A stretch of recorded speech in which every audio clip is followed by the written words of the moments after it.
I will go onto the page as well. I'll share it out. Thank you very much. And a very good evening, everybody. And welcome to a Lyceum night coming to you from the Paul Spiritualist Church. And we're down on the south coast of the UK. Very warm welcome to our guest tonight. He has been here in person a few times with us at Paul. Always have a really good relationship. One of the, I nearly said something then that somebody might take offence at, but you know, you get people in your life and they're just easy. You're easy, Craig. You're easy, love. Not the first time I've heard that. But you are, you know, you just come in and get on with it. You're no fuff or whatever. And you know what you bring. This is what I always say to our visiting demonstrators here. It's what you're bringing to the church, be it in the philosophy, the teaching, the demming, or whatever, you know. And you never fail to not hit that mark and go, yeah, box tick, thank you, done your job, great, and done it really well. So Craig Morris, anyway, the world's longest introduction there.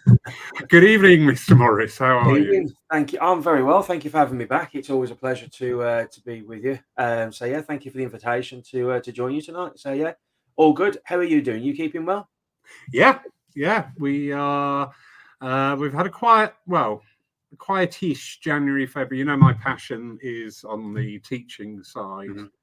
And fortunately, I didn't have a lot booked in for teaching in January and February, which is just as well because the uptick was fairly low.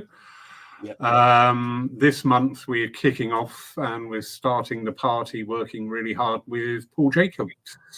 And the interest and the bookings are going really well for that. So it's a nice lift for the year. It's sort of like, yeah, come on, we're back in that groove again. And I just love it. I love the range of people that we have coming down here to work, the demonstrators, and just, you know, that individuality that we have in our mediumship. It's just great to watch. I think certainly from the perspective of visiting Poole, excuse me, and I'm speaking from the visiting mediums side, really. It's for certainly from my perspective, it's nice because you say that just turn up, we do the job, and then we go again, and it's nice. And I think one thing that you do well at Poole with is a variety of different subjects. Obviously inclusive of what we do, but and it's nice that you have different people. You've just mentioned Paul Jacobs there.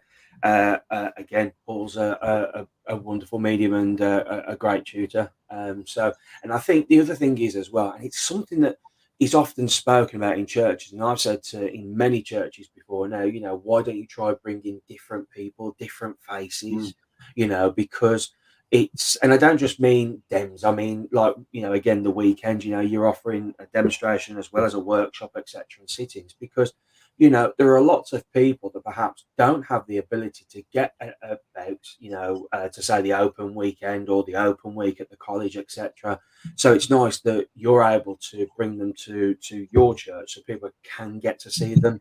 So I think it's brilliant. I think it's great. So it's always a pleasure. It's always a pleasure. Thank you. Now the Mutual Appreciation Society is finished and drawn to a close. Yeah, you've similar to us. You started off fairly quiet this year, but you're just on the cusp again of, going around touring. People look at that, and I know I've heard people saying, "Oh, that must be wonderful." I had a similar job, not touring for myself, but I was a relief manager with a pub company. Yeah. So I was always on the move, always living out of a suitcase, and wonderful job. No, I miss my home comforts. I miss the people at home. But yeah, you really do get out there, and not only the UK now, but internationally as well, which is absolutely wonderful. Yeah. I've said it from day one. Really, I'm very, very fortunate. I'm very lucky that I get to go to all these wonderful places because, of course, when I'm working, I've been surrounded by inspirational people for well, since day one, really, of my mediumship journey, and many of them have guided me along the pathway. We recommend this or we advise this, and there's been always been that inspiration and more so encouragement as well. So, and I've been lucky that excuse me, I've been lucky that I've been given the introductions overseas as well, and as a friend has said to me before, we can open the doors, but you've got to put the graft and work in. So it's just like anything.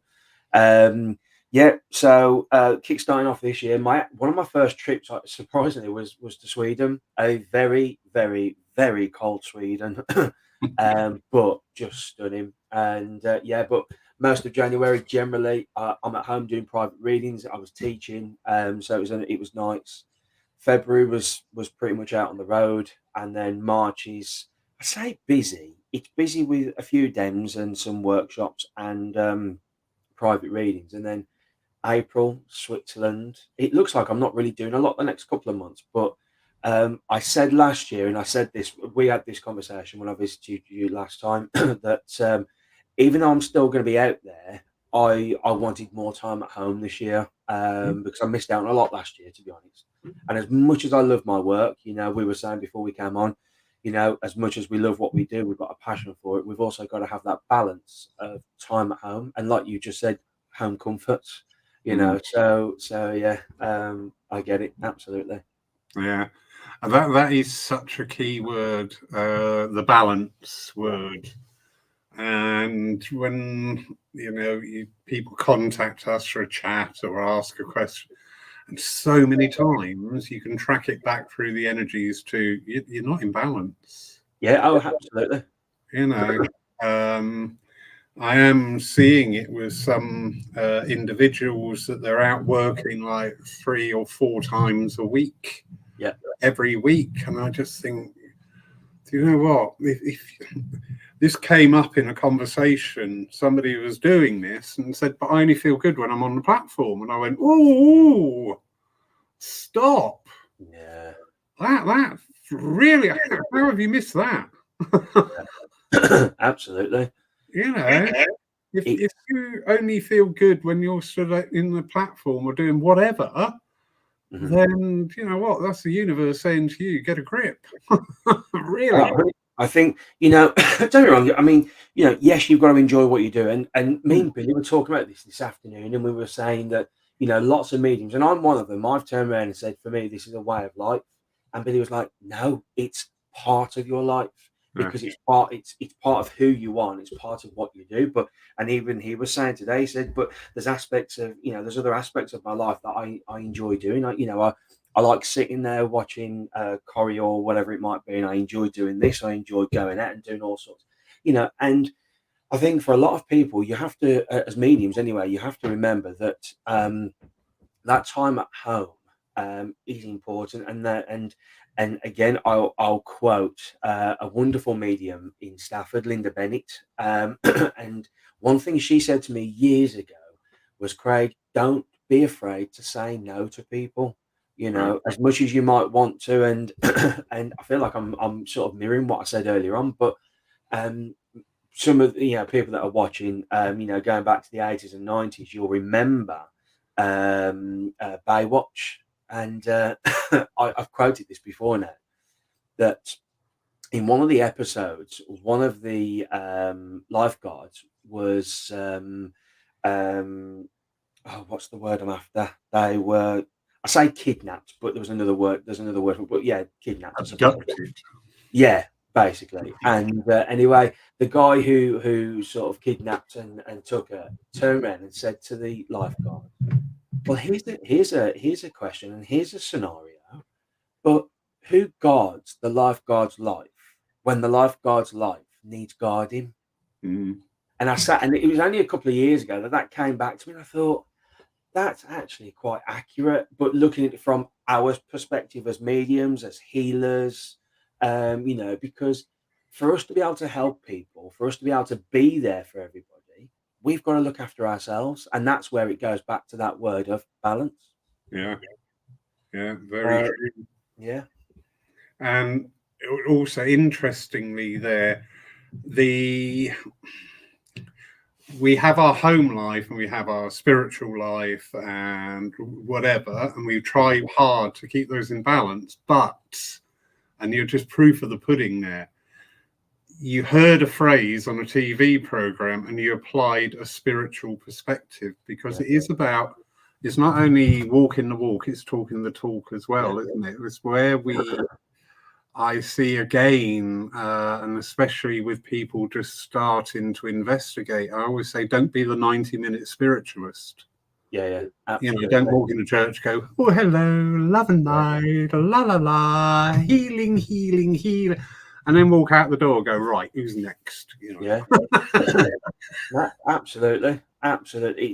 It's got to be, you know, again, for as long as I've been, and I'm somebody that will openly say, you know, I've talked about this, I've written about this, where I have been somebody that has burnt the candle at both ends. And you might love what you do, and that's okay. You can love what you do, but you know, remember that burning the candle at both ends is never going to be a good thing. It's never going to end well. And you know, you'll feel that. And eventually what happens is you end up being on autopilot with your work. And of course, when you're giving somebody a reading, or if you're teaching, whatever it may be, a service in a spiritualist church, you want to be able to give everything that you've got. And you know, going back to what you were saying there, seeing some mediums going out 3 or 4 nights a week, every single week, you know, I get it to begin with in the early days, you know, to get that exposure, to get out there.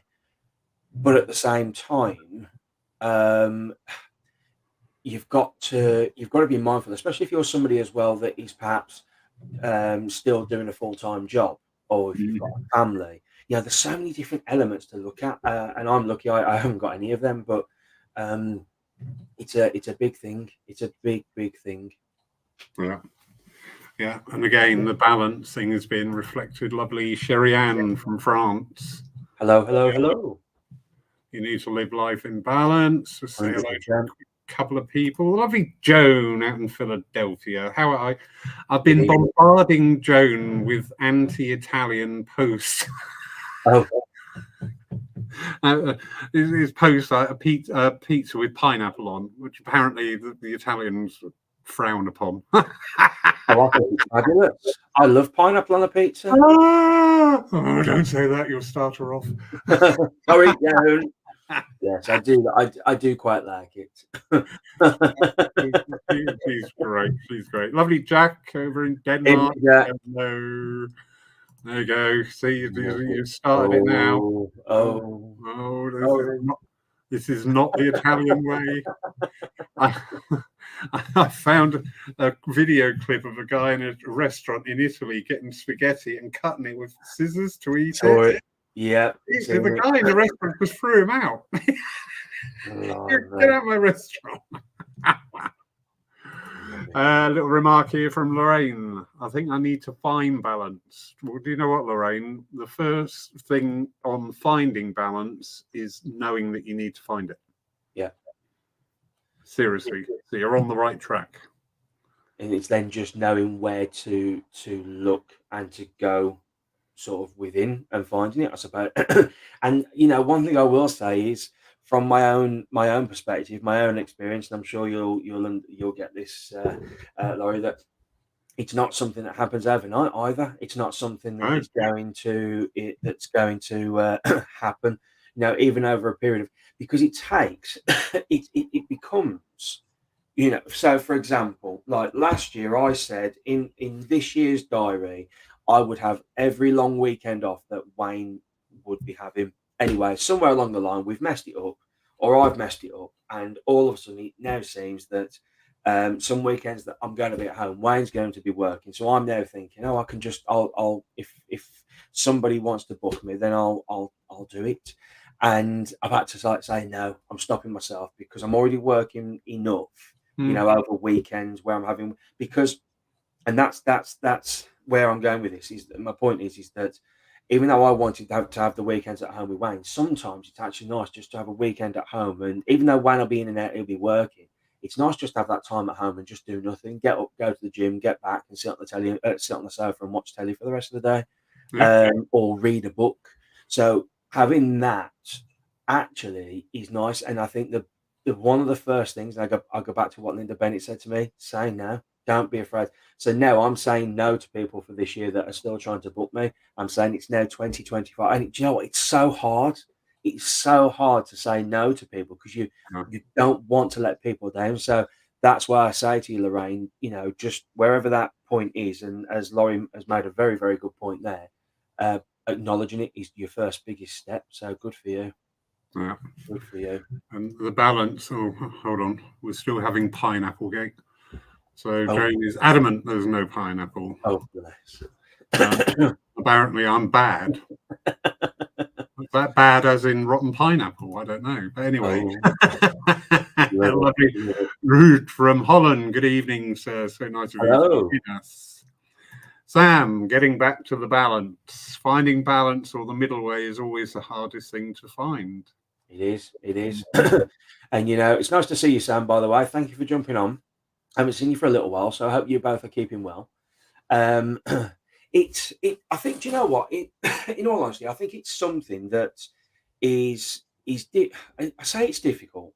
It's not difficult. It is quite easy. And I, like you, there are many mediums that both you and I know that are just on the go.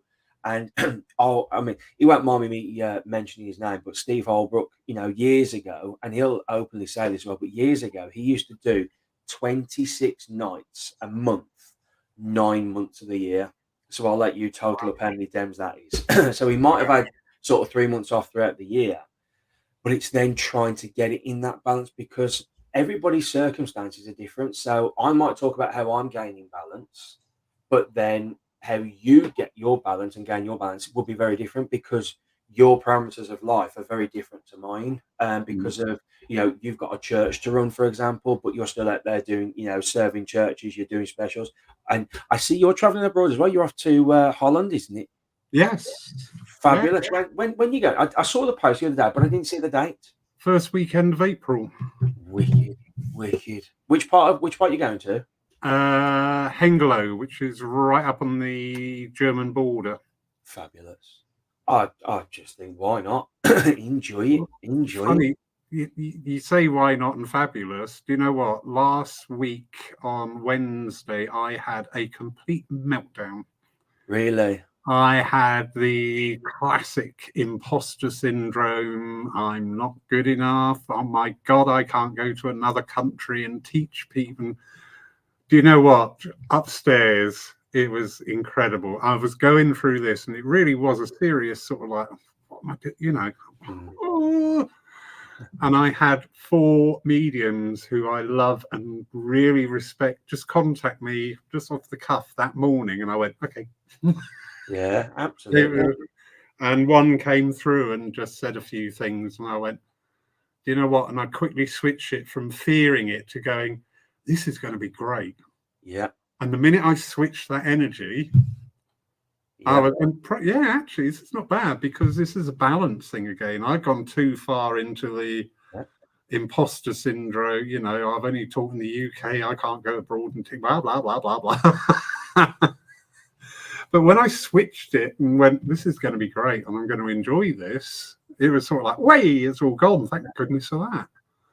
I think, the other thing as well is that part of what we do, well, a massive part of what we do as mediums is trust.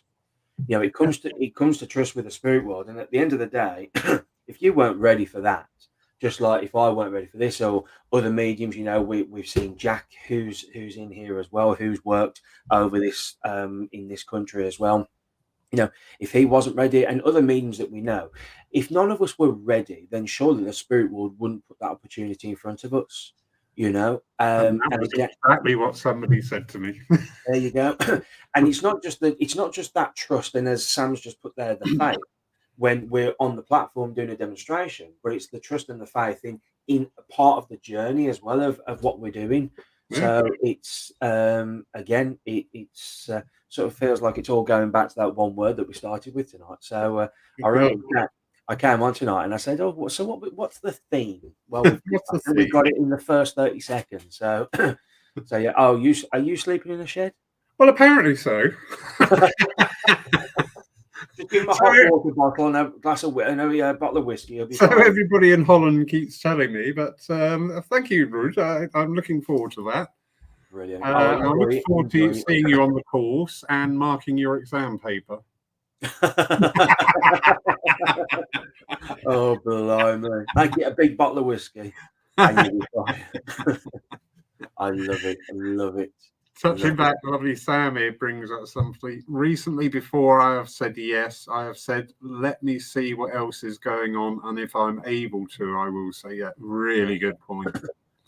100%. And again, you know, like yourself, there'll be people that'll be sort of contacting you saying, Laurie, can you step in? Can you do this? Or, can we book you for that? Unfortunately, I'm already booked, or I've already got this, I've already got that. And it's great when you can say that, but at the same time, you do still feel bad for saying no to people. But and also if you in your, I've got it now in my diary. I've actually written off, and day off or weekend off, whatever it might be. And if I'm off, I'm sticking to it. I'm genuinely sticking to it, and it's just the way that it is. So you've got to be able to say no to people, and as selfish as that may sound, if I have to say no to somebody, whether it's a service, a dem, or whatever it may be, I'll always try and point them in the right direction of somebody else, of another medium, that can and do that maybe. So yeah. Yeah, something happened just a couple of months ago. I went out with some friends, and we were going to go to one church to watch a demonstration there. And for whatever reason, we ended up at another church and watching the demonstration there. And the medium who was demming that night, she lives very close to me, whereas my friends come from about 25, 30 mile away.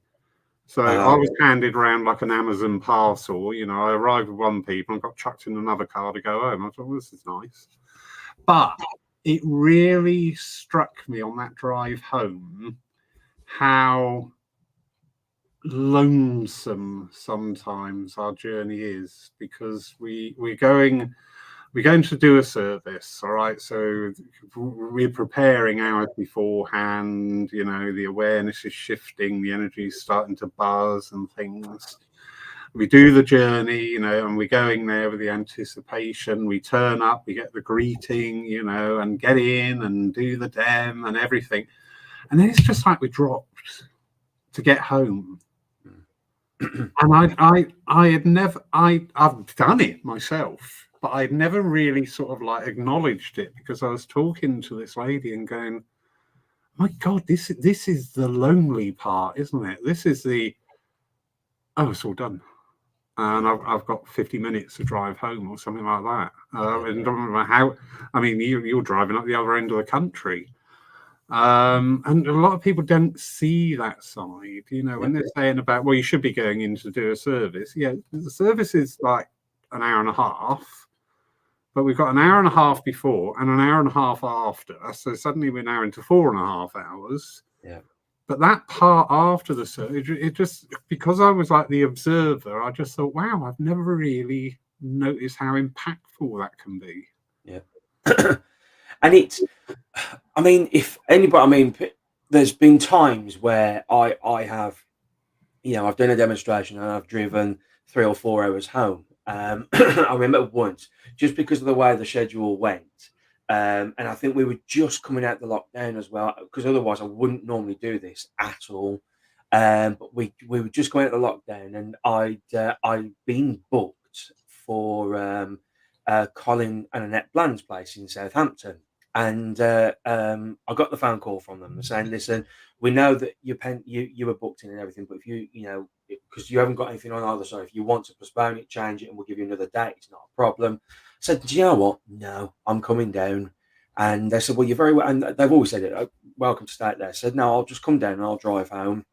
So I drove from Yorkshire down to Southampton. I went to theirs. We had an hour. We had a catch up, coffee and everything. got changed, went and did the demonstration for an hour and a half, and then I got back in the car and I drove all the way back home from Southampton back to Yorkshire. And I did it, forget the monetary value, forget that. I did it because obviously at the time the circumstances were we'd been locked up for almost 2 years. We hadn't had that actual interaction with people that much either, and I really just wanted to get back out there. But I wouldn't do that now, and I wouldn't normally have done that. But the time when I'm in the car on my own, and it's that come down. It's as people, lots of mediums describe it as like and Tim Abbott said it to me years ago. It's like a drug. Once you're there, you want more of it. And he's right. But that drive. Anybody who knows me, when I'm in the car, I actually quite like it. When I'm on my own after a demo, I'm on the way home, especially if I've been away for the weekend and whatnot. I've got myself a coffee. I've got some snacks. The music is on, and I'm not just singing. I am performing. I do my own little one man concerts in the car, and I just love it. I absolutely love it. So, but it can be lonely, and not even just that. I mean, again, this is where it's different. When we come to visit you at Paul, it's different because, of course, we're at the church, and we've got company, and it's great. We go off for, I wonder, what's that place that we went not the last time I was down, the time before in the summertime, and we've gone for a walk along the or down the quay.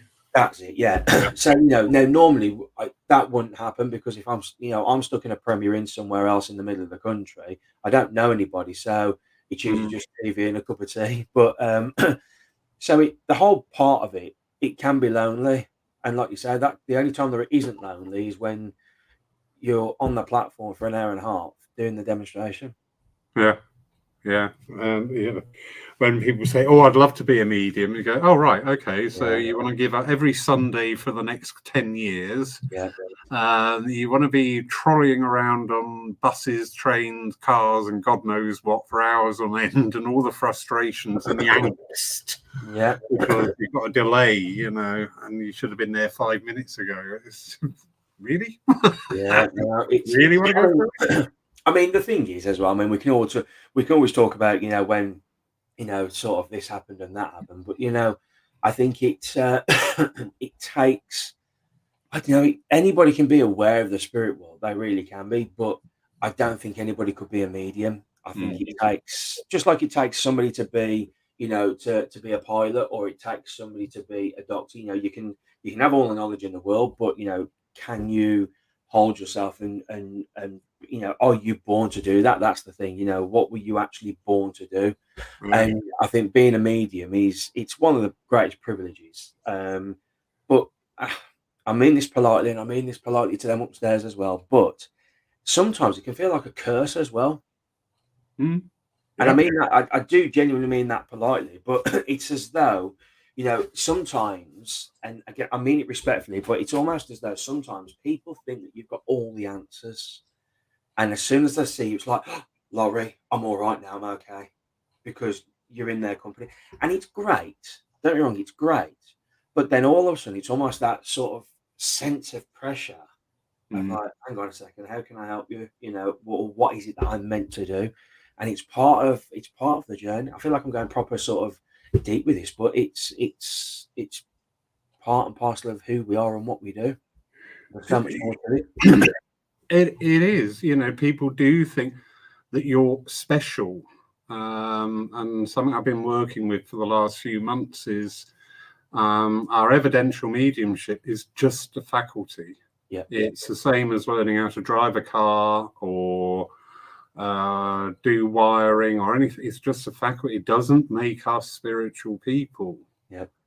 Absolutely. Because people go, "Oh, you're a medium, so you've got all the answers, you're plugged in, give us a message quick," and all this. And it's like, no, because the more invested and involved we get with the spirit world, when these situations come up, you're just like, how do I explain this?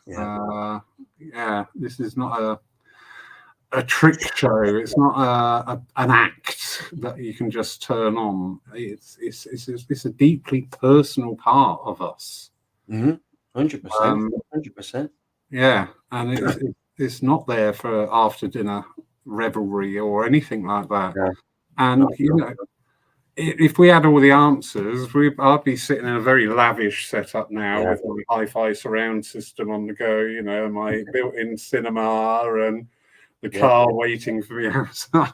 We ain't got the trouble is when we go through those times, when everything suddenly seems to be crashing around, we're busy looking for the meaning of it.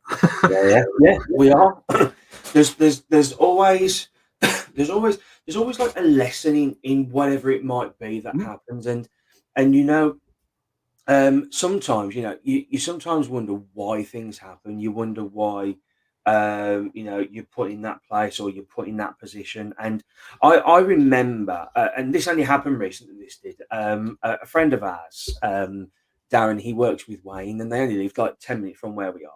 And it was about a week before, probably going back about 3 weeks or so now, something like this. And I've been round at his on the Sunday afternoon. We had a couple of beers and etc. Wayne come and pick me up. But whilst I was there, he said, "Oh, there's a medium on at the local pub place," and he said, "Do you fancy going?" I said, "Do you know what? Yeah, all right then." I wouldn't normally, to be honest. If I've got a night off, I'm like, "Do you know what? No, I'll enjoy time at home." But I said, "Yeah, okay, we'll go." Anyway, and I was like, "Oh, do I fancy that?" And then he called me, he said, "Right, it's sold out." I said, "Don't worry about it, it's fine." Then a post went up on social media to say we've had 4 tickets become available last minute. And apparently within 4 minutes they'd sold because he called them up and said, "Can we have two of them?" She said, "Oh, we've sold them. However, you're very welcome. Excuse me, you're very welcome to come along because we can squeeze two more seats in, no problem."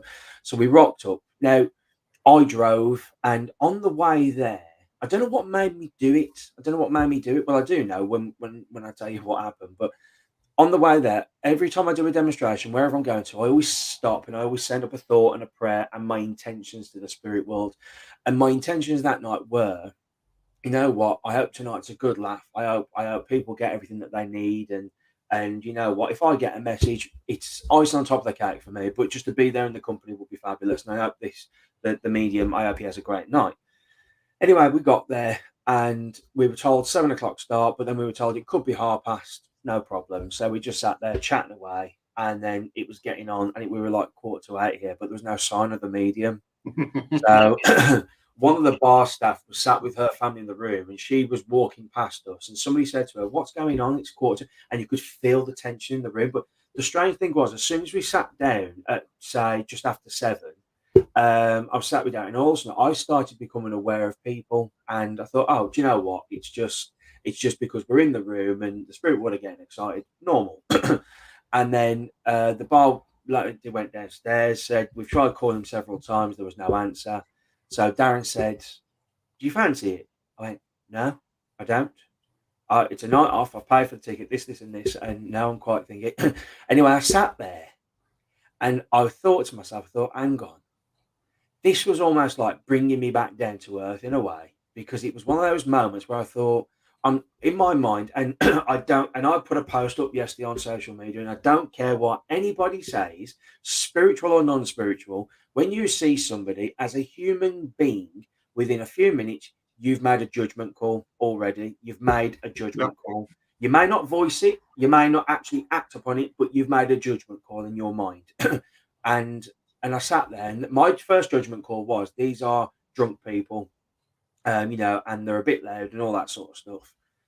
And that's something. It was almost as though somebody was just sort of saying, "Go, go." I thought, right, okay, because and my thought was, you just don't know who's in that room that actually needs it.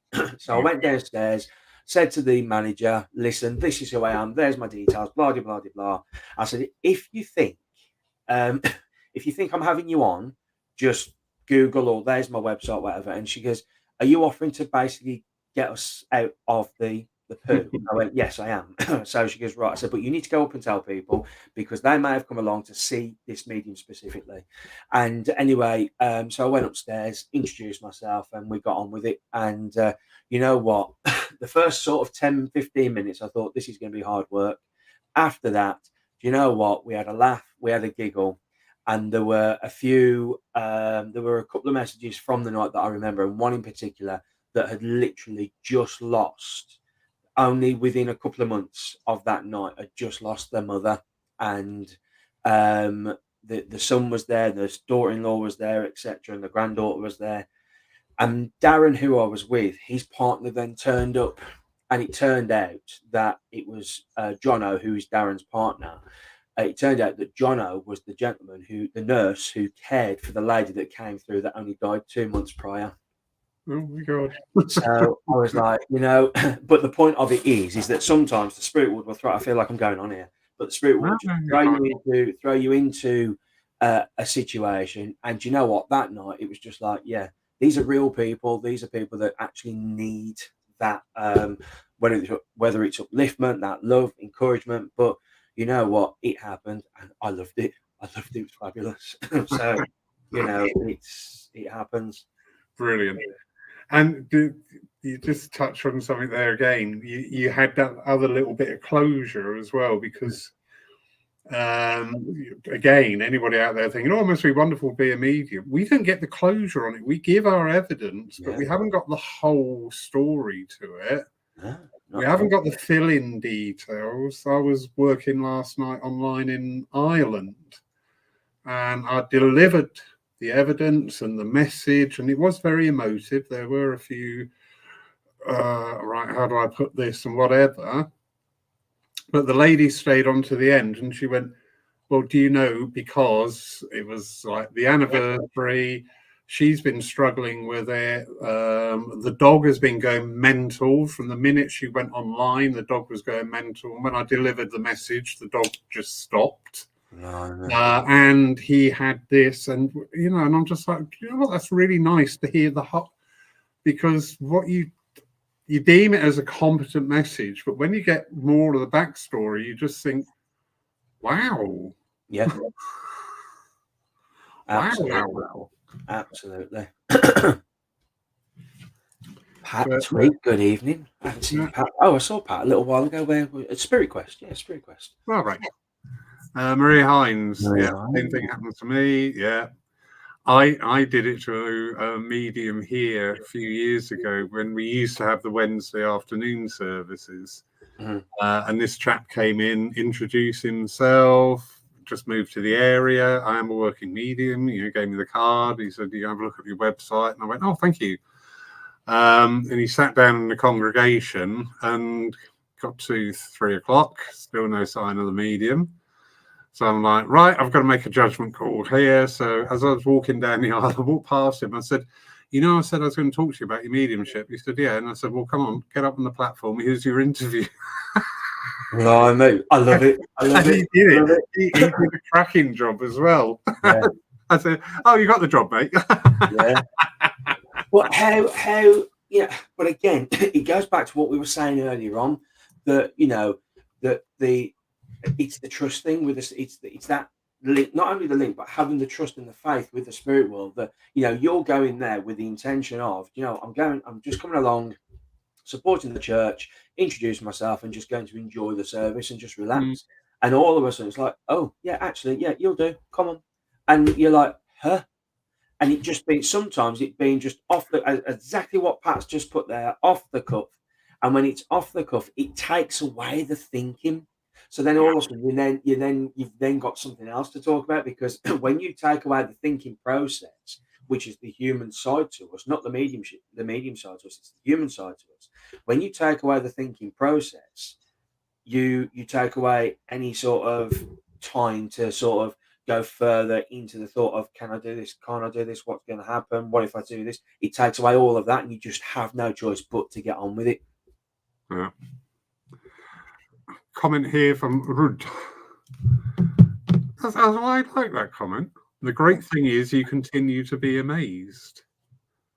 How do you feel about that? Because it never stops amazing me. No, not at all. Not at all. I think even though we get to see, we get to see and we get to sit with people, and it's life, it happens. People don't only lose grandparents, parents, aunts, uncles, they lose brothers, sisters, cousins, they lose children, they lose grandchildren, and sadly it shouldn't happen. I was going to swear then. It shouldn't happen, but it sadly does. From one reason to another, it does. And when you've got a parent sat in front of you, or you've got somebody sat in front of you, and you've just given them something, which to us as mediums, it's there. It's just part of the message. It's part of what we're delivering. We don't think about it. We give it. This is what you've come for. The spirit world are giving us. We're giving what what we're given, but we don't always understand, if ever really, we don't always get what the significance is with it. We don't always understand the meaning behind it. And sometimes it can be just the most simplest of things. And again, Laurie, I'm sure you've got lots of stories, where it's just, you've given somebody a private reading and you might have given them, a grandmother. You've given them her name, how it was that she passed, birthdays, anniversaries, who she's with in the spirit world, the name of the road that she lived on, what she did for a living, all these things. But one thing, whether it be a little saying or whatever it might be, is that turning point for that person that sits in front of you. And it makes it exciting because you think, flipping heck, where did that come from? And what continues to amaze me is how with the intelligence of the spirit world, and how it is that they use our own, because we've all got different experiences in life, but it's how they use our own experiences to then should we say elevate, not enhance the evidence, and it's it's brilliant. And I remember we're going back a few years now, but better over 10 years ago. I was in Tamworth doing a group night for a lady and her family. Last message, grandmother came through, talking to the granddaughter, gave everything. And I said to her, listen, I don't normally give one-worded statements, but your grandmother, I said, your nan's give it to me 3 times now. I said, all she keeps saying is the word jam. That's all she says, the word jam. I don't get a feeling from it. I don't get any emotion from it. I don't get nothing from it, just the word. She goes, I'll explain at the end. Okay, no problem. And anyway, so she took me into the kitchen. She goes, right, come with me. She opened the cupboard. She goes, look at that. And it was a jar of jam. She goes, that was the last jar of jam that I actually made with my nan. She goes, I've never opened it since. I went, doesn't feel right though. I said, doesn't feel like it's that. She goes, it's not. She goes, this afternoon, before you got here, she said, I sent up the thoughts to my nan. I said, if you really are coming through and you really are talking to Craig tonight, all I want you to ask him to do and say is the word jam, and I'll believe everything else. That's what amazes me with the spirit world. That's what amazes me, because I don't think, okay, we as mediums, you and I and other people that are in, Marie, Pat, Sam, we have, and Jack, we have the ability of the communication with the spirit world, but it's the spirit world that are giving the gift to their loved ones. It's not us. It's not us. I don't think I'm that special. It's just the ability, but it's the spirit world that are the special. They're the ones that are giving that gift to their loved ones. And that's what amazes me, to be honest. So I love that, what he's put there. So we're like the Amazon drivers for the spirit world. Yeah, well, I like that. I do actually like that, because it's, yeah, I suppose really we are, and sometimes the only thing I don't like is sometimes the roads that we have to go down are bumpy. Oh, yeah, very good. Yeah. And sometimes we hit a pothole, or we might have a scratch and a bump, but yet we become stronger at the end of it. Listen, not everybody's going to like us. It is what it is. We can only do what we can do. Blimey, some people think I'm egotistical and think that I'm only doing it for this, this, and this. I really couldn't care less. Like you, my intentions are that I'm there to help, and not just pass on the messages, but there to help the mediums of tomorrow, in any way that I can, and I do my best, just like you do, and by doing things like this, and it's. But as Pat says there, we're privileged to help in both worlds, and she's just put there. And I truly, truly get this, but I believe respect is always needed, 100%. 100%. Definitely.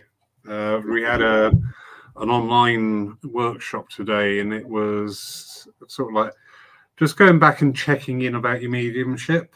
and different ways that we can, when I say analyze, after we've done a service or anything, just to self-critical, not critical in the negative way, but self-assessment type things. Which is really good, because we can just fall into just keep going out doing services.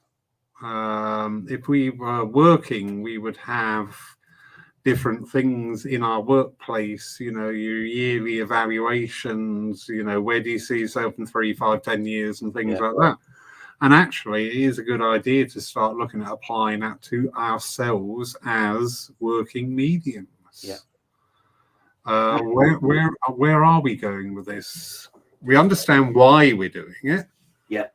But where are we going with it? I did say to somebody, and forgive me, I don't mean to be offensive with this, and it was just getting a little bit terse, the conversation, and just something came out. I said, do you want to be 80 years old, sat on a bus with bingo wings, just going out to do another divine service where the disinterest of the congregation is only outweighed by the ignorance of the committee? And I just thought, oh my God, what have I just said?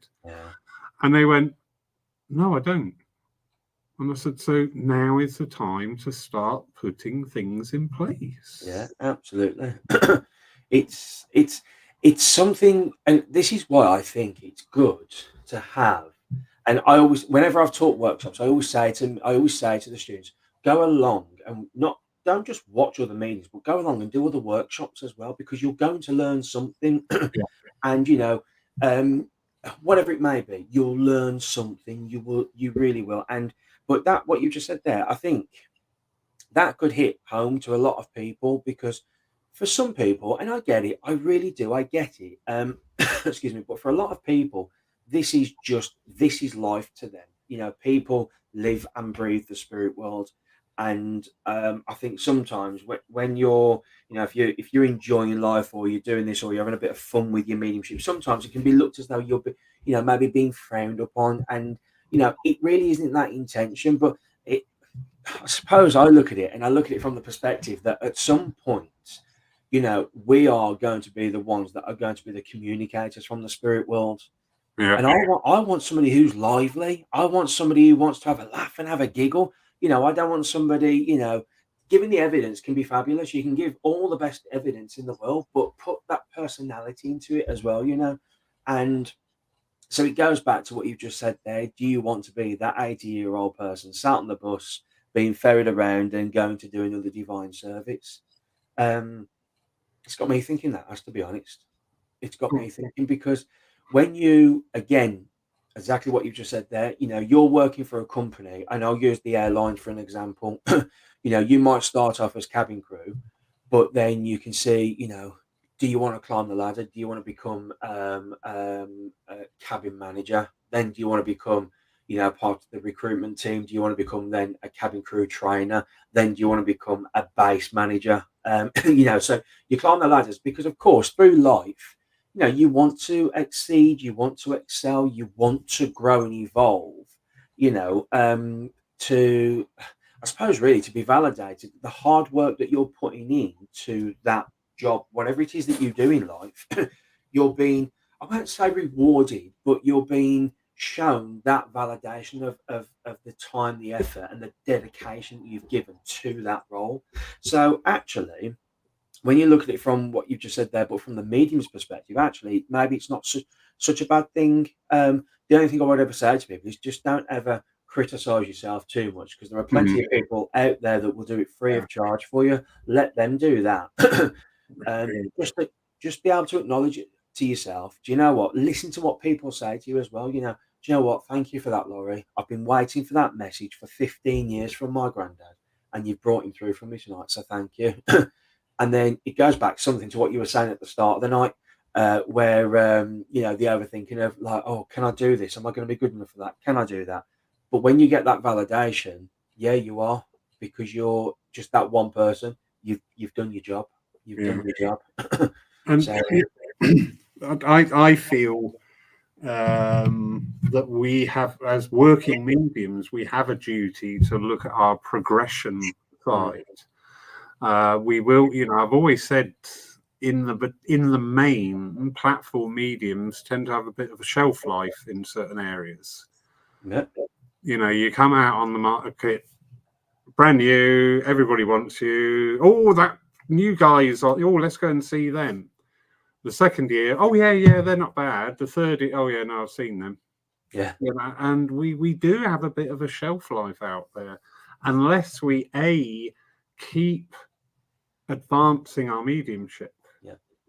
I had a wonderful kick up the what's-it from upstairs. I was working somewhere, and halfway through the message, I said to the sitter, I went, "Have I worked with you before?" And they went, "No." And I went, "This is weird. This is more like I'm giving this message from my own memory rather than how it normally goes." So I sat with my team and I said, why are these messages all starting to feel really familiar to me? And they said, because you're not advancing your mediumship. You've set your bar there. That's what you want. You're getting that all the time. That's why it feels familiar, because you're not raising the bar at all. And I went, oh my God, how interesting. Yeah, very. Very. Yeah. So, the spirit world are there to support us advancing and trying different things. But also, we then have got to look at the teaching side. You are par excellence with beginners. You really are. You've got a very nice, amiable, approachable way. Unlike me, I'm a bit like a grumpy old bear. I wouldn't say that. I can. But you've got that approach, you've got that enthusiasm, the energy, and it passes on to people coming in and starting to explore their pathway, and that's brilliant, because that's the evolution of your mediumship. When you came out of Tim and Jeanette's stables to go on the platform, did you think then that in time you would start teaching? Oh, blimey. I suppose it was there in the back of my mind somewhere, but I also then thought it's going to be years down the line, because I've not had the experience. I'm just going out on platform, and I think to be able to teach, you've got to have that experience. And and I suppose really it's only the last sort of maybe few years that my teaching has probably sort of started to evolve more, and obviously now going overseas and things, but that's because of experiences that we as mediums have. So I suppose it was never something that I sort of thought about to begin with, because I suppose all I wanted to do was to be up there on the platform or giving private, giving messages to people. But that was a different thought process, I suppose, back in the day, because it was, I just want to give a message. That's all I want to do. I just want to give messages. But as we know, there's so much more to it, especially a divine service. You've got your prayers, you have your philosophy, your address as a medium as well. So and I think as well, with what you just said there about the newer people that are coming through or just starting off, and I think I look at it from the perspective of and you'll know this in there, but people that aren't that are maybe new to me, I can only ever teach, or I feel that I'm better teaching with analogies and my own experiences. And I years ago, so of course I've done karate for years, and I used to teach as well. And there was something that one of my old karate instructors, he wrote a column in our magazine, karate magazine, and it was called "Looking Down the Line."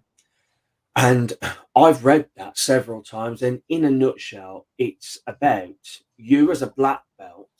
You're stood at the top of the line because you are the senior grade, of the students. But whatever you do, don't ever look down the line and look down at people thinking you want to be where I am. You want to be wearing this black belt, don't you? What you have to do is look down the line and think, that was me a few years ago. That's where I started. Yeah. You know, and it was me looking up, thinking, I'd love to be a black belt. I'd love to do that, and I'd love to do this. And there has to be. So looking at it from that perspective, I then bring that into my teaching to the side of, and I say to students, listen, you have to understand, because you would have heard this when students say, oh, I wished I could get up and I could do that, or I wished I could sit there and do this. Well, you will do. One day it will happen.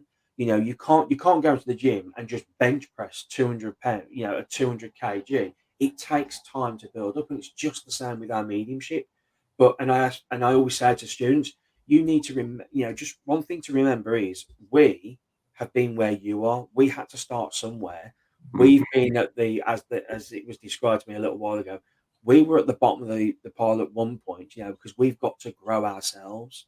So and I think I've always got that in the back of my mind as well when I'm teaching, because also, and I suppose you'll get this more, more than what I will, really, because you run a church, so you're the one that has to book mediums in, and you're thinking, oh blimey, what am I going to do? I've got this date and I've got that date. We have to remember that the students that are coming through the doors now are the mediums of the future. Yeah. So we don't want to be scaring them off. We don't want to be saying, oh, it should be done like this, or you've got to do that, you've got to do this, you've got to do that. Let's I suppose I say break them in gently, but just make it that, you know what, yeah, I want more of that. I want more of that. And I think it's from that perspective as well that because at some point you or I aren't going to be around, but somebody else in years to come will be doing what we're doing now, having this same conversation. They'll be saying, oh yeah, I remember years ago when I did that workshop with Laurie, I took this away and I took that away, and they'll still be talking about it years to come, and then they'll put that into their teachings. So yeah. I always say to my circles, I don't want you to be as good as me. I want you to be better than me. Yeah. Don't don't say, if you say I want to be as good as that person, you've just capped where you're going to go. I want you to be better than me. I want you to really go out and smash it. Which brings us very nicely into the workshop that you have down with us here in Poole on the 6th of July with the lovely Siobhan Worthington Levery, who is a hypnotherapist. Yes. I have to say, I'm looking forward to this. I am excited for this one. And it was it was last year. We were sat. I was down in Torquay. I was working at Paynton Church and a couple of other places, and we sat down. We met up for a coffee, and we were chatting away. And it was just a light bulb moment. And I thought, this will be interesting. This could be interesting if we could make it work. But how? So of course, again, like you'll understand, it's like, come on and give me some ideas. Where can we take this? What can we do? and I suppose I've had sessions with Siobhan, and she's it's helped me tremendously, and the stories I hear from her as well, from her own clients as well, is brilliant. So yeah, we decided we were going to put something together, and we've kind of designed it so as it says, just to sort of take people through a variety of exercises, but wanting to, it's having the awareness, not just of the spirit world, but your awareness of yourself as well, of your own energy, of like, okay, before you get to a demonstration, are you that person who's overthinking? Well, what is it that you're overthinking? Why is it? So let's go to the reason why you've got that. So then, and this is one thing that Siobhan's very good at. She'll sit and she'll talk to you first, before she actually goes into a session. And lots of people, she's a hypnotherapist, but we're going to be looking at it as almost like as from the meditation point of view with her. So she'll be taking the students through that, and then I'll be putting in the exercises with them, the students in the spirit world. So, and it's really about to give people taking away the self-doubt and replacing it with self-confidence, not overconfidence, but self-confidence, taking away the fear factor, taking away the overthinking, and bringing in that inspiration, bringing in that encouragement that they need.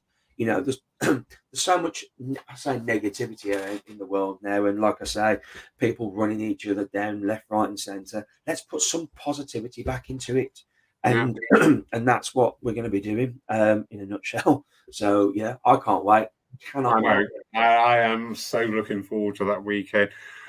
And again, there is no coincidence. Lovely Angela Foster, who's been working with us online Yeah. and doing some amazing courses. She's got a neurodiversity course coming up Oh, wicked. to look at different mindsets on meditation techniques, because Brilliant. we all learn differently. I Mm. see, I hear, I read, Yeah. I taste, I do. Yeah.